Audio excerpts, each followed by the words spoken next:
العالمين والصلاة والسلام على أشرف الأنبياء والمرسلين نبينا محمد وعلى آله وصحبه أجمعين ومن تبعهم بإحسان إلى يوم الدين ما بعد.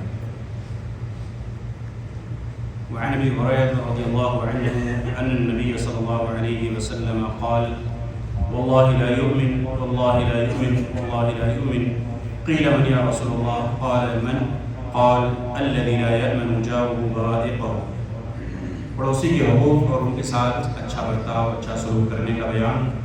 اس سلسلے میں یہ حدیث حضرت ابو ہریرہ رضی اللہ تعالیٰ عنہ سے روایت ہے کہ نبی اکرم صلی اللہ علیہ وسلم نے فرمایا کہ اللہ کی قسم وہ مومن نہیں، اللہ کی قسم وہ مومن نہیں، اللہ کی قسم وہ مومن نہیں۔ عرض کیا گیا: اللہ کے رسول کون؟ آپ صلی اللہ علیہ وسلم نے فرمایا کہ وہ شخص جس کی شرارتوں سے اس کا پڑوسی محفوظ نہ ہو۔ اور مسلم کی روایت میں ہے: لا يدخل الجنة من لا يأمن جاره بوائقه۔ وہ شخص جنت میں نہیں جائے گا جس کی شرارتوں سے اس کا پڑوسی امن میں نہ ہو۔ اس سے معلوم ہوا کہ پڑوسیوں کو دکھ پہنچانا اتنا بڑا جرم ہے کہ انسان جنت سے محروم ہو سکتا ہے۔ اللہ کے نبی صلی اللہ علیہ وسلم نے 3 بار اللہ کی قسم کھائی کہ وہ شخص مومن نہیں ہو سکتا، وہ شخص مومن نہیں جس کے شرارتوں سے، جس کے برے سلوک سے اس کا پڑوسی محفوظ نہ ہو۔ اس سے بھی ہمیں پڑوسیوں کے ساتھ ہمارا برتاؤ کیسا ہونا چاہیے، ہمارا رویہ کیسا ہونا چاہیے، اس سے اندازہ لگایا جا سکتا ہے۔ اور حضرت ابو ہریرہ رضی اللہ تعالیٰ عنہ سے روایت ہے، وہ کہتے ہیں کہ رسول صلی اللہ علیہ وسلم نے فرمایا کہ اے مسلمانوں کی عورتوں، کوئی پڑوسن اپنی پڑوسن کے لیے کوئی ہدیہ کمتر نہ سمجھے، اگرچہ وہ ہدیہ بکری کا کھر ہی ہو۔ معلوم ہوا کہ ایک دوسرے کو ہدیہ وغیرہ، تحفے، تحائف اور کھانے پینے کی اشیاء میں معمولی ہی چیز کیوں نہ ہو، پڑوسی کا خیال کرنا چاہیے۔ اس سے معلوم ہوا کہ پڑوسیوں کو چاہیے وہ ایک دوسرے کو ہدیہ دیتے رہا کریں، امیر کو اپنی حیثیت کے مطابق اور غریب کو اپنی حیثیت کے مطابق۔ غریب یہ نہ سوچے کہ معمولی چیز کسی کو کیا ہدیہ دو، اس کا معمولی سا ہدیہ بھی عند اللہ مقبول ہوگا بشرط کہ اخلاص سے دیا گیا ہے۔ فَمَن يَعْمَلْ مِثْقَالَ ذَرَّةٍ خَيْرًا يَرَهُ۔ ویسے بھی غریب کا ہدیہ بھیجنا امیر کے دل میں، اس کی قدر میں اضافے کا باعث ہوگا۔ البتہ امیر کے لیے بہتر ہے کہ وہ اپنی شایان شان ہدیہ بھیجے، کیونکہ وسائل سے بہراور ہے، یہ نہ ہو کہ جو چیز باسی ہو جائے یا اپنا جی اس کے کھانے کو نہ چاہتا ہو تو ایسی سڑی چیزیں پڑوسیوں کو بھیج دی جائیں۔ یعنی آپ معمولی ہی چیز دیں، معمولی ہی چیز جو آپ کی نظر میں ہو، لیکن وہ چیز اچھی ہو۔ ایسا نہ ہو کہ وہ خراب چیز ہو اور آپ اس کو ہدیے میں یا جس چیز سے آپ کا جو آپ نہیں چاہتے ہیں وہ ٹھیک ہے اس سے چھٹکارا حاصل کرنے کے لیے آپ نے بھیج دیا۔ آپ اپنی حیثیت کے مطابق معمولی سی چیز آپ نے بنایا، شوربہ لگایا، کوئی بھی چیز ہے، آپ پڑوسی کو ہدیہ دے دیں، یہ اللہ رب العالمین کے نزدیک مقبول ہوگا۔ اور آپ صلی اللہ رب العالمین بیان فرمائے کہ ذرے کے برابر بھی اگر کسی کا خیر ہوگا، یہ بھی خیر کا کام ہے، نیکی کا کام ہے، اور اگر انسان مخلص ہے تو اس کو اجر ملے گا یقیناً۔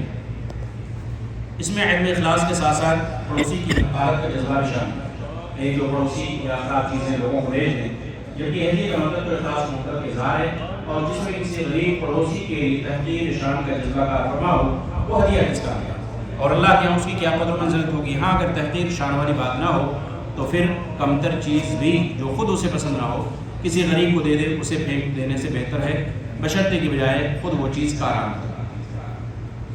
اور حضرت ابو ہریرہ رضی اللہ تعالیٰ عنہ سے ہی مروی ہے، وہ کہتے ہیں کہ رسول صلی اللہ علیہ وسلم نے فرمایا کہ کوئی پڑوسی اپنے پڑوسی کو اپنی مشترکہ دیوار میں لکڑی یا کیل وغیرہ گاڑنے سے نہ روکے۔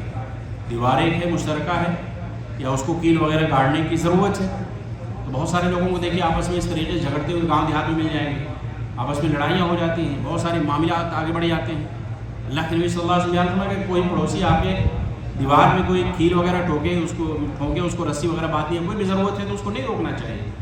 لیکن گاؤں دیہات میں معمولی باتوں پر لوگوں میں انبن اور تو تڑاک کیا کیا چیزیں ہو جاتی ہیں، کیونکہ گاؤں دیہات میں عموماً لوگوں کے پاس کام نہیں ہوتا ہے، یہی سب مسائل ہوتے ہیں لوگوں کو۔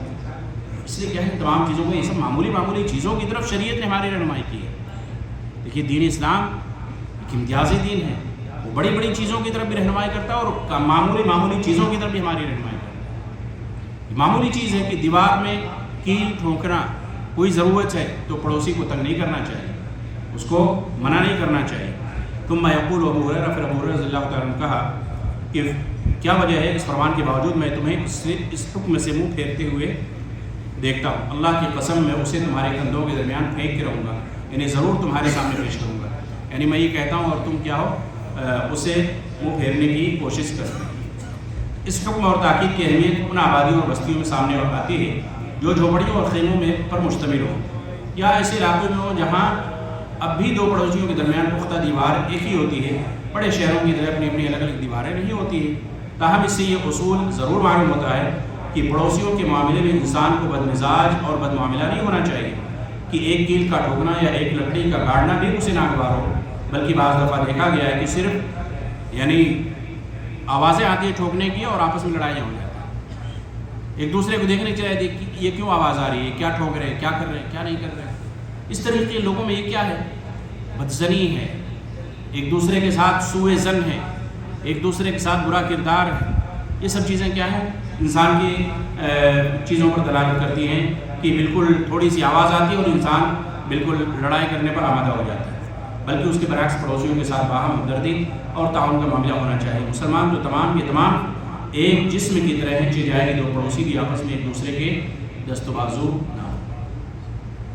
اور حضرت ابو ہریرہ رضی اللہ تعالیٰ عنہ سے یہ روایت ہے، وہ کہتے ہیں کہ اللہ کے رسول صلی اللہ علیہ وسلم نے ارشاد فرمایا کہ جو شخص اللہ اور یوم آخرت پر ایمان رکھتا ہو وہ اپنے پڑوسی کو تکلیف نہ پہنچائے، اور جو اللہ اور یوم آخرت پر ایمان رکھتا ہو تو اپنے مہمان کی عزت کرے، اور جو اللہ اور یوم آخرت پر ایمان رکھتا ہو اسے چاہیے کہ اچھی بات کرے یا خاموش رہے۔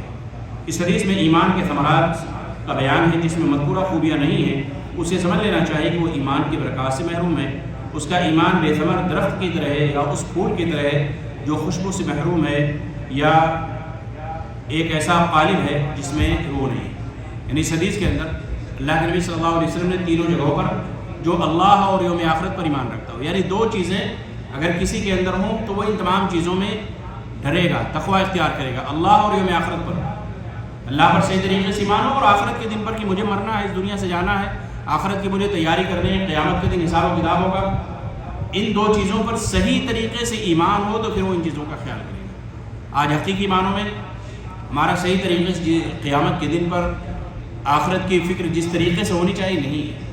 ہم دنیاوی زندگی کے اندر لہو لہو میں مشغول ہیں، دنیا کے کھیل تماشاؤں میں مشغول ہیں، دنیا بنانے میں مصروف مشغول ہیں، اور اس کی وجہ سے ہم آخرت کو بھولے ہوئے ہیں، جبکہ آخرت والآخرۃ خیر و ابقیٰ، یہ دنیاوی زندگی کے اوپر آخرت کو ترجیح دینا ہے، آخرت پر دنیا کو ترجیح نہیں دینا ہے۔ وما هذه الحیاۃ الدنیا الا لہو ولعب، یہ دنیاوی زندگی تو محض کھیل اور تماشے کی جگہ ہے۔ یہ دنیاوی زندگی اللہ تعالیٰ نے دارالعمل بنایا ہے، یہاں رہ کر جو آخرت کو برباد کر دے وہ بڑے خسارے میں ہے، یہاں رہ کر آخرت کی تیاری کرنی ہے۔ اسی لیے آخرت کی فکر، آخرت پر صحیح ایمان کہ مرنے کے بعد مجھے حساب و کتاب دینا ہے، مرنے کے بعد مجھے رب کے سامنے کھڑے ہونا ہے، وہاں آپ کے اور رب کے درمیان کوئی ترجمان نہیں ہوگا، وہاں کوئی چیز ڈھکی چھپی نہیں ہوگی، وہاں تمام کی تمام چیزیں آپ کے سامنے ہوں گی۔ وَنُخْرِجُ لَهُ يَوْمَ الْقِيَامَةِ كِتَابًا يَلْقَاهُ مَنْشُورًا اقْرَأْ كِتَابَكَ كَفَىٰ بِنَفْسِكَ الْيَوْمَ عَلَيْكَ حَسِيبًا، اللہ تعالیٰ کہے گا کہ تمہارے نامہ اعمال کو اللہ تعالیٰ تمہاری نظروں کے سامنے پھیلا دے گا، اور کہے گا کہ آج تمہاری گواہی تمہارے لیے کافی ہے۔ خود انسان اپنے اعمال پر خود گواہ بنے گا۔ یہاں دنیا کے اندر کیا ہے، انسان اگر کہیں غلط کام کرتا ہے اور اگر اس سے کہا جائے کہ آپ نے یہ غلط کام کیا ہے، آپ نے فلاں کے ساتھ ظلم کیا ہے یا چوری کی ہے، اس طریقے کے معاملات، تو انسان انکار کر دیتا ہے، نہیں میں نے تو نہیں کیا، جبکہ وہ خود کیا ہوا ہوتا ہے۔ لیکن جب CCTV فوٹیج اس کے سامنے آ جاتے ہیں، تصویریں آ جاتی ہیں، ویڈیوز آ جاتی ہیں، پھر وہ انکار نہیں کر سکتا، انکار کرنے کا مجال نہیں ہے۔ یہ دنیا کے اندر اللہ تعالیٰ وہی چیزیں اس کی نظروں کے سامنے رکھ دے گا، تمام چیزیں ہوگا اس کی نظروں کے سامنے۔ اقرأ کتابک کفیٰ بنفسک اليوم علیک حسیبا، آج تم خود پڑھو اپنے نامہ اعمال، اپنی زندگی کو خود پڑھو، تمہارے سامنے ہے تمہاری زندگی، تم خود اپنے اعمال پر، اپنے نفس پر تم خود گواہ بنو۔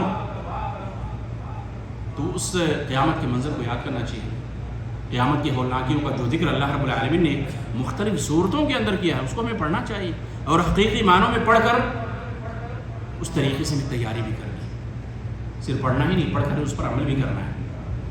تو جن چیزوں کا جس شخص کا اللہ اور یوم آخرت پر ایمان رکھ ہوگا حقیقی معنوں میں، وہ پڑوسی کو تکلیف نہیں دے گا، مہمان کی عزت کرے گا۔